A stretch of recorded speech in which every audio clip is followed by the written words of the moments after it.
Imagine this. It's a rainy day in the city. Water rushes off rooftops, spills onto the streets, and disappears into storm drains. But where does it all go?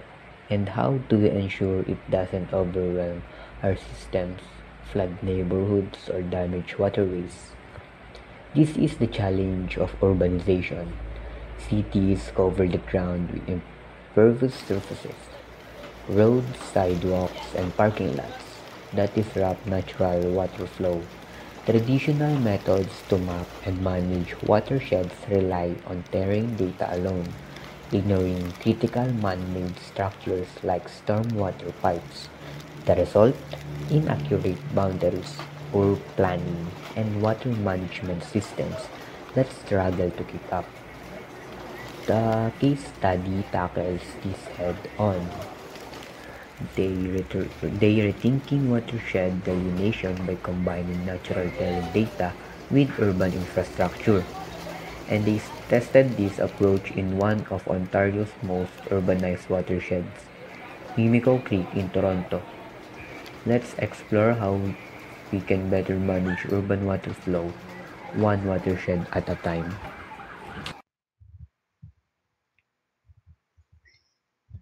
Good day, everyone. My name is Ranmar Villena, and let me take you on a journey into the heart of urban landscape, where river meet roads and nature struggles to keep up with human progress.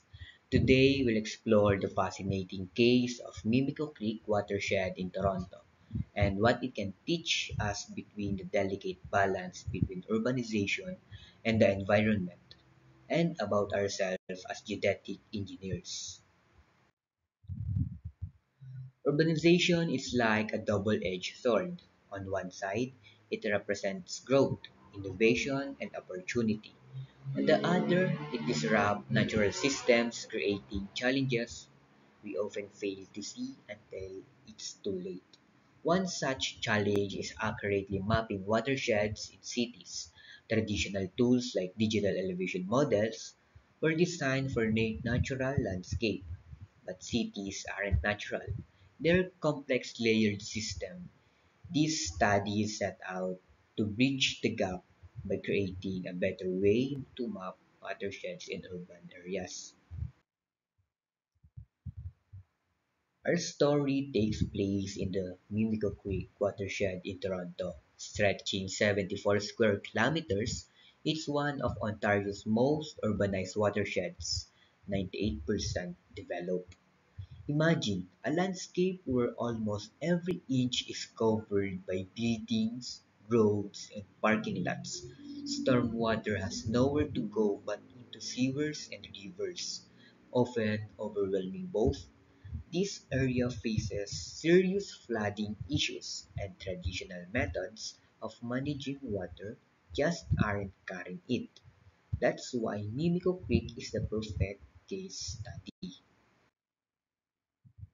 In cities like Toronto, watersheds face unique challenges. One is impervious surfaces. Picture rain hitting a road or parking lot instead of soaking into the ground. It rushes straight into storm drains. Stormwater infrastructure. Pipes and basins reroute water, often crossing natural boundaries. DEM limitations oversimplify drainage, ignoring hidden networks like sewers. These challenges make traditional mapping methods inadequate for urban watersheds. So how do we solve this? Or do how they solve this? By combining the old with the new. Here's what they did. First, it used DEMs to create a basic map of the watershed. Then, it layered on urban infrastructure data like pipes, roads, and retention basins to refine the boundaries. Finally, it validated these new boundaries by comparing them to real-world hydrological data like stream flow and flooding patterns. This approach bridges the gap between traditional tools and modern urban complexity. The results were eye-opening. The overall watershed area increased by 3%, but the real story was in the details. The lower subcatchment grew by 15%, reflecting water redirected by storm pipes. The upper and the middle subcatchments shrank by 5% and 8% respectively, as infrastructure rerouted water out. Most importantly, the new boundaries align much better with real-world water flow, proving this method's accuracy. It's a reminder that understanding a system complexity is key to managing it effectively. This new method offers some clear benefits. Realistic modeling. It gives us a true picture of how much water moves in urban areas. Second is practical applications. From flood prevention to infrastructure planning, the potential uses are vast, but let's not ignore the challenges. Gathering accurate, up-to-date data on stormwater infrastructure isn't easy, and it requires collaboration across disciplines. That's where geodetic engineers can shine, like us, as the bridge between science and practical solutions. In this study shows us two things. Urbanization changes everything, even how water behaves. To manage these changes, we need tools that adapt to the modern world. As genetic engineers, our role is to innovate, finding ways to measure and map our ever-changing environment. Mimico Creek isn't just a watershed, it's a call to action to embrace change and work smarter.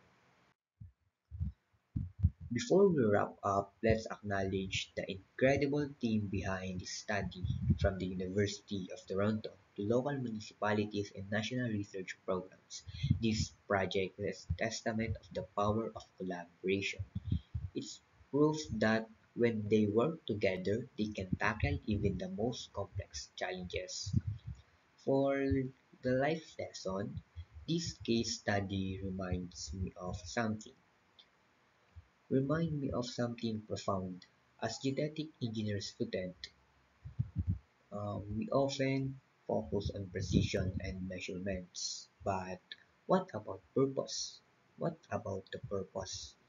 Mimico Creek teaches us that our work isn't just about drawing lines on a map. It's about understanding the story behind those lines, the people, the cities, and the ecosystems. Our program gives us the tools to see the unseen, to measure the unmeasurable. But it's our responsibility to use those tools to create harmony between human progress and nature. After all, a truly great engineer doesn't just build, they preserve, protect, and plan for the future. Thank you for joining me on this journey. I hope this case study, Mimicry Creek, inspires you as it has me to approach our work with both precision and purpose. And thank you. As we've seen, urbanization presents unique challenges for managing water flow. Traditional methods simply can't keep up with the complexities of modern cities. By integrating natural terrain with urban infrastructure, we can create a clearer, more accurate picture of how water moves through our urban environments. This isn't just about numbers or maps. It's about building cities that are resilient to floods, better prepared for storms, and more sustainable for future generations. Thank you for your attention and joining me on this exploration of watershed management.